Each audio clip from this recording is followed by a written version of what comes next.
പോലീസിനെ ഉപയോഗിച്ചുകൊണ്ട് ഭരണകൂട ഭീകരത കേരളത്തിൽ നടപ്പാക്കാനാണ് ഗവൺമെന്റ് ശ്രമിക്കുന്നത്. ഏത് കാലത്താണ് സെക്രട്ടേറിയറ്റിന്റെ മുന്നിൽ നടന്നൊരു സമരം ഉദ്ഘാടനം ചെയ്തു പോയ MLA ഒന്നാം പ്രതിയാക്കി കേസെടുക്കുന്നത്? എന്ത് ന്യായമാണ്? എന്ത് ക്രൈമാണ് അദ്ദേഹം ചെയ്തത്? അതുപോലെ തന്നെയല്ലേ ഞാൻ ഉദ്ഘാടനം ചെയ്യാൻ പോയ എന്നെ ഒന്നാം പ്രതിയാക്കി കേസെടുത്തു. ആരെയാണ് പിണറായി വിജയൻ ഭയപ്പെടുത്താൻ ശ്രമിക്കുന്നത്? രാഹുൽ മാങ്കൂട്ടത്തിനെ അറസ്റ്റ് ചെയ്ത രീതി കേരളം മുഴുവൻ ഒരുമിച്ച് നിന്നാണ് അതിനെ എതിർക്കുന്നത്. ഈ സർക്കാർ അധികാരം ദുരുപയോഗം ചെയ്യുന്നതിൽ ആഹ്ലാദിക്കുകയാണ്, അതിന് ആനന്ദം കണ്ടെത്തുകയാണ്. അധികാരം എങ്ങനെ ദുരുപയോഗം ചെയ്യാം എന്നുള്ളത്. ഏതായാലും ഒരു കാര്യം ഞങ്ങൾക്ക് ബോധ്യമായി, ഈ സർക്കാരിന് ഉപദേശം കൊടുക്കുന്നവർ അവരുടെ ശത്രുക്കളാണ് എന്ന് ബോധ്യപ്പെടുന്ന രീതിയിലാണ് ഓരോ ദിവസവും കാര്യങ്ങൾ മുന്നോട്ട് കൊണ്ടുപോയിരിക്കുന്നത്. വ്യാപകമായിട്ടാണ് കേസുകൾ എടുത്തിരിക്കുന്നത്. കേരളത്തിലുടനീളം നിരവധി യൂത്ത് കോൺഗ്രസ് പ്രവർത്തകർക്കെതിരായി, മഹിളാ കോൺഗ്രസ് പ്രവർത്തകർക്കെതിരായി ആയിരക്കണക്കിന് കേസുകളാണ് എടുത്തത്.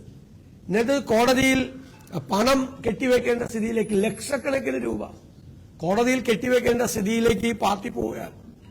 അതായത് പ്രതിപക്ഷ രാഷ്ട്രീയ പ്രവർത്തനത്തെ തടസ്സപ്പെടുത്തുക, അതിനെ അടിച്ചമർത്തുക എന്നുള്ള സ്റ്റാലിനിസ്റ്റ് നയമാണ് ഈ ആധുനിക കേരളത്തിൽ ശ്രീ പിണറായി വിജയൻ നടപ്പാക്കാൻ ശ്രമിക്കുന്നത്. എത്ര അടിച്ചമർത്തും തോറും അത് പൂർവാധികം ശക്തിയോടുകൂടി തിരിച്ചടിക്കും എന്ന മുന്നറിയിപ്പാണ് ഞങ്ങൾക്ക് നൽകാനുള്ളത്. കരിങ്കൊടി കാണിക്കാൻ പാടില്ല, പ്രതിഷേധ പ്രകടനം നടത്താൻ പാടില്ല, പോലീസിനെ കൊണ്ടും ഗുണ്ടകളെ കൊണ്ടും അവരെ അടിച്ചമർത്തും, പോലീസിനെ കൊണ്ട് വ്യാപകമായി കേസുകൾ എടുപ്പിക്കും, ജാമ്യമില്ലാത്ത കേസിലേക്ക്. ഇന്നലെയൊക്കെ കാണിച്ചതെന്താ? 41A നോട്ടീസ് എപ്പോഴാണ് കൊടുക്കേണ്ടത്? അറസ്റ്റ് ചെയ്യുന്നതിന് മുമ്പാണ് 41A നോട്ടീസ് കൊടുക്കേണ്ടത്. എന്നിട്ട് മജിസ്ട്രേറ്റിന്റെ അനുമതിയോടുകൂടിയാണ് അറസ്റ്റ് ചെയ്യേണ്ടത്. ഇവിടെ 41A നോട്ടീസ് കൊടുത്തത് അടൂരിൽ നിന്ന് രാഹുൽ മാങ്കൂട്ടത്തിനെ കസ്റ്റഡിയിലെടുത്ത് കന്റോൺമെന്റ് സ്റ്റേഷനിൽ കൊണ്ടുവന്നിട്ടാണ് 41A നോട്ടീസ് കൊടുക്കുന്നത്. മുഴുവൻ നിയമം ലംഘിക്കുകയാണ്. അതുപോലെ സെക്ഷൻ 333 എടുത്ത്, സെക്ഷൻ 333 എന്ന് വെച്ച് കഴിഞ്ഞാൽ വേറൊരാൾക്ക് പരിക്കേൽപ്പിക്കണമെന്നുള്ള മനഃപൂർവ്വമായ ഉദ്ദേശത്തോടുകൂടി ആയുധം ഉപയോഗിച്ച് ചെയ്തെന്നാണ്. 10 വർഷത്തെ തടവ് ശിക്ഷ കിട്ടാൻ വേണ്ടിയിട്ടുള്ള കേസാണ്. രാഹുൽ മാങ്കൂട്ടത്തിൽ അങ്ങനെ ചെയ്തെന്നൊരു കേസ് പോലീസിനുണ്ടോ? വ്യക്തിപരമായി അത് ആരെങ്കിലും പരിക്കേൽപ്പിക്കുന്നതിന് വേണ്ടിയിട്ടുള്ള എന്തെങ്കിലും സംസ്ഥാന യൂത്ത് കോൺഗ്രസ് പ്രസിഡന്റ് ചെയ്തോ? എന്നിട്ട് 10 വർഷം തടവ് ശിക്ഷ കിട്ടുന്ന കേസ്. ഷൂവറിനെന്നും പറഞ്ഞ് എറണാകുളത്ത് വധശ്രമത്തിന് കേസെടുത്ത് വഷളായി പോയതാണ് സർക്കാർ, വഷളായി പോയതാണ്. അപ്പൊ നിയമവിരുദ്ധമായിട്ടാണ് ആ കാര്യങ്ങളെല്ലാം ചെയ്യുന്നത്, നിയമവിരുദ്ധമായിട്ട്. എന്നിട്ട് പാർട്ടി സംസ്ഥാന സെക്രട്ടറി ആക്ഷേപം ഉന്നയിക്കുകയാണ്, വ്യാജ സർട്ടിഫിക്കറ്റ്. ഞങ്ങൾ വെല്ലുവിളിക്കുന്നു ഗവൺമെന്റിനെയും CPM-നെയും. രാഹുൽ മാങ്കൂട്ടത്തിൽ കോടതിയിൽ ഹാജരാക്കിയ സർട്ടിഫിക്കറ്റ് വ്യാജ സർട്ടിഫിക്കറ്റാണെന്ന് തെളിയിക്കാൻ നിങ്ങളെ വെല്ലുവിളിക്കുകയാണ്. രോഗം ബാധിച്ച ഒരാൾ ചികിത്സ തേടുന്നതിന് വ്യാജ സർട്ടിഫിക്കറ്റ് ആണെന്ന് പറയുന്ന ഈ വിവരക്കേട് എന്തു രാഷ്ട്രീയമാണിത്? എത്ര വില കുറഞ്ഞ രാഷ്ട്രീയമാണ്? ആർക്കും അസുഖം വരാൻ പാടില്ലേ? പോലീസ് മർദ്ദനത്തിലാണ് അദ്ദേഹത്തിന്റെ ശിരസിൽ പരിക്കേറ്റത് എന്നാണ് ഞങ്ങൾ വിചാരിക്കുന്നത്. അതിനുശേഷമാണ് ഈ സംഭവം ഉണ്ടായത്. ഞങ്ങളെ പ്രധാനപ്പെട്ടവരെല്ലാം, ഞാൻ സ്ഥലത്തില്ലായിരുന്നു, ഇവിടെ എന്തായിരുന്നു, എല്ലാവരും ആശുപത്രിയിൽ പോയി രാഹുലിനെ കണ്ടതാണ്.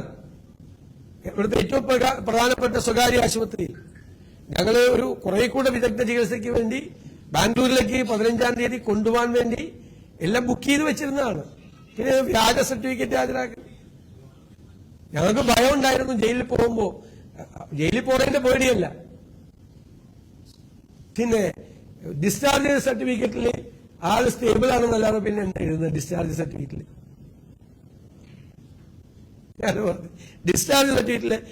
ആശുപത്രിയിൽ നിന്ന് ഡിസ്ചാർജ് ചെയ്യുന്നത് എപ്പോഴാണ്? സ്റ്റേബിൾ ആവുമ്പോഴല്ലേ. എന്നിട്ട് വിശ്രമം നിർദ്ദേശിക്കല്ലേ ആൾക്ക്, അല്ലേ?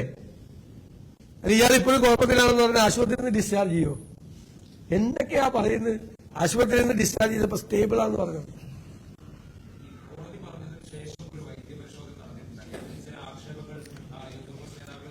അല്ല, അത് ചെയ്തത് കോടതി, അതായത് ന്യൂറോ പരിശോധന നടത്തിയിട്ടാണ് ആ സർട്ടിഫിക്കറ്റല്ലേ ഹാജരാക്കിയത്, ന്യൂറോ ഡിപ്പാർട്ട്മെന്റിന്റെ. കോടതി നടത്തിയ പരിശോധന എന്താ?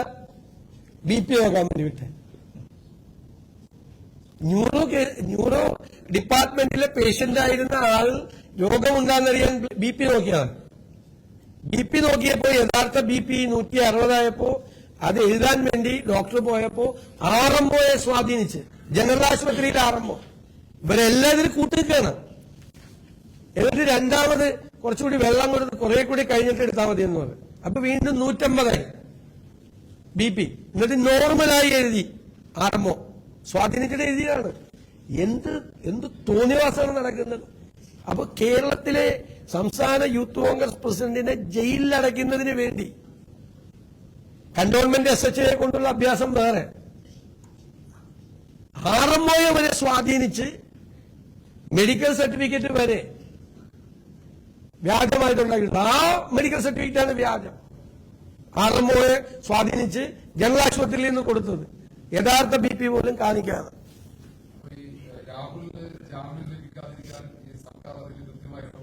അതാണല്ലോ, പിന്നല്ലാതെ അല്ല. പിന്നെ ആശുപത്രിയിലെ RMOക്ക് എന്താ കാര്യം? അവിടെ പരിശോധിക്കുന്ന ഡോക്ടറല്ലേ BP എത്രയുണ്ടെന്ന് രേഖപ്പെടുത്തി അയക്കേണ്ടത്.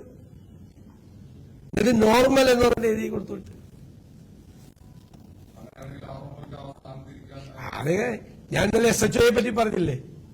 SHO, RMO ഇവരെല്ലാം അധികാരം ദുരുപയോഗിക്കുകയാണ്. ഒരു സമരം ചെയ്തതിനാണ് കാണിക്കുന്നത്. എത്രയോ സമരം ചെയ്ത ആളുകളാണ് ഇവർ. കേരളത്തിൽ എത്രയോ അക്രമ സമരങ്ങൾ നടത്തിയ ആളുകളാണ്.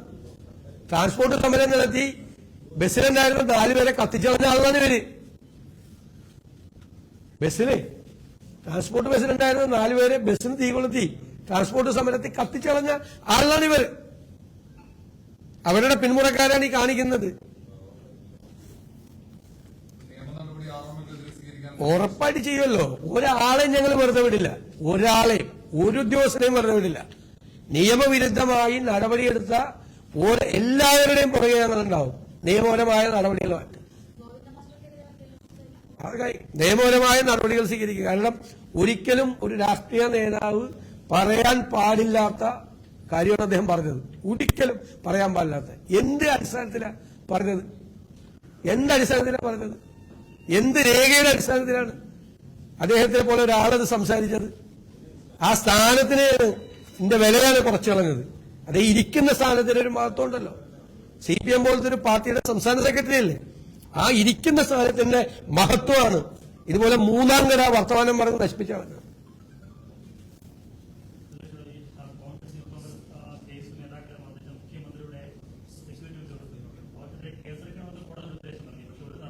ഞാൻ പറഞ്ഞല്ലോ അതെല്ലാം. ഞാൻ പിന്നെ ഇത് കഴിഞ്ഞ ദിവസം പറഞ്ഞത് ആവർത്തിക്കായിരുന്നിട്ടാണ്. മുഖ്യമന്ത്രിയുടെ കൂടെയുള്ളവർക്ക് നോൺ ബെയിലബിൾ ഓഫൻസ് എടുത്തിട്ട് അവര് പോലീസ് സ്റ്റേഷനിൽ പോലും ഹാജരാകാതെ ആഭ്യന്തരമന്ത്രിയുടെ അപ്പുറം ഇപ്പുറം നടക്കുകയാണ്. അകത്തു പോകേണ്ട ആളുകളാണ് മുഖ്യമന്ത്രി ഇടത്തും വലത്തും വാഴ്ത്തു വെച്ചുകൊണ്ട് നടക്കുന്നത്. അതുപോലെ പോലീസ് ജീപ്പ് തല്ലിത്തകർത്തു DYFI നേതാവ് ചാലക്കുടിയിൽ.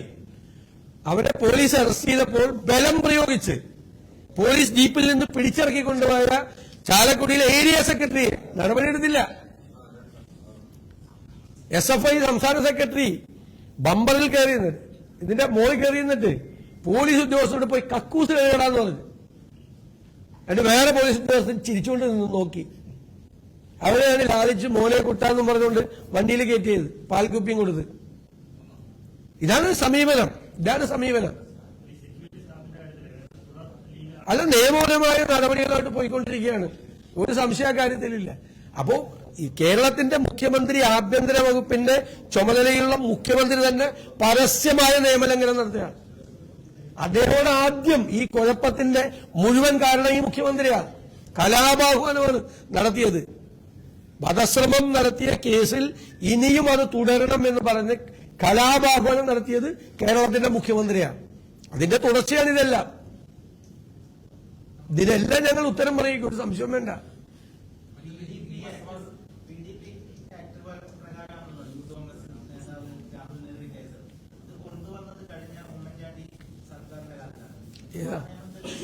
അല്ല, നിയമത്തിലല്ലല്ലോ കുഴപ്പം. നിയമം പൊതുമുതൽ നശിപ്പിച്ച് കളഞ്ഞ കേസെടുക്കണം, ആരായാലും കേസെടുക്കണം. അത് മാത്രമല്ല, സെക്ഷൻ 333 എടുത്തിരിക്കുകയാണ്. നേരിട്ട് ഒരാളെ ഉപദ്രവിച്ചു എന്ന് പറഞ്ഞ് 10 കൊല്ലം ശിക്ഷ കിട്ടുന്ന കേസ് വരെ എടുത്തിരിക്കുകയാണ് യൂത്ത് കോൺഗ്രസ് പ്രസിഡന്റിനെതിരായിട്ട്.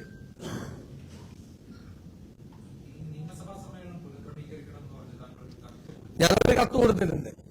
കാരണം അതൊരു പതിവില്ലാത്ത രീതിയിലാണ് ഷെഡ്യൂൾ ചെയ്തിരിക്കുന്നത്. ഞാനത് സ്പീക്കർക്കും പാർലമെന്ററി കാര്യമന്ത്രിക്കും കൊടുത്തിട്ടുണ്ട്. അവരത് പരിശോധിക്കട്ടെ. ശരി.